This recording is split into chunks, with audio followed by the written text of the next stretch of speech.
der større chance for, at du kan starte en samtale med en i toget, hvis han ikke sidder med sin mobil fremme? Ja. Tak. Er det en dag anderledes, hvis du har glemt din mobil derhjemme? Jeg har aldrig glemt min mobil derhjemme. Tilgår du sociale medier fra din mobil? Tilgår? Altså om jeg går på nettet?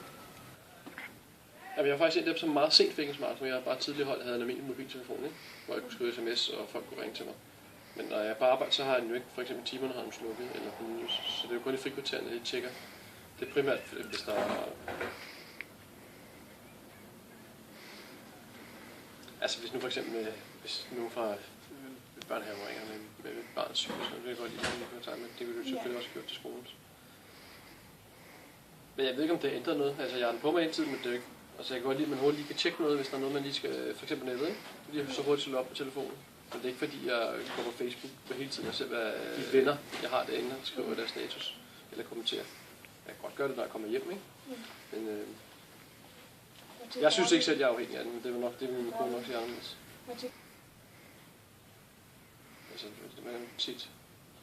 Jeg bruger den tit. Jeg kan ikke sige, at jeg bruger den hver minut eller hver 10 minutter. Det er lidt forskelligt.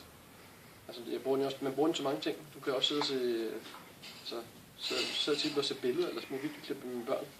Eller tjekker lige TV-programmet, eller skolens hjemmeside. Og der har fået nogle mail der. Altså, jeg skal også med mail til. Så det har jo erstattet meget af, hvad man tidligere har brugt den bærbar til. Bruger du de sociale medier fra din mobil? Okay, ja. Altså ikke sociale medier i flertal. Kun Facebook. Hvor tit bruger du din telefon? Bruger du tit din telefon lige inden du skal sove? Et år efter du har fået din mobil smartphone. Det er den, jeg har lagt mærke til. Det er jeg sikker på. Det ved jeg ikke. Jeg har haft mange år.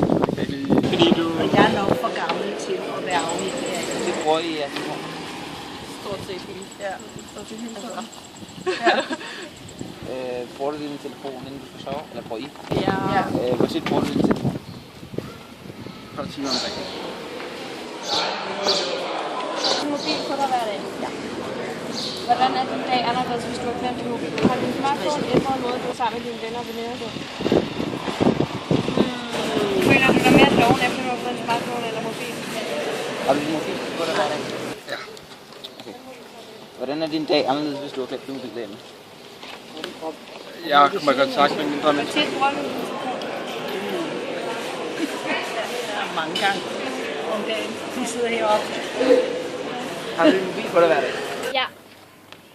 Hvordan er din dag anderledes, hvis du har glemt din mobil derhjemme? Den er meget sådan, at jeg... at jeg mærker efter Smartphone.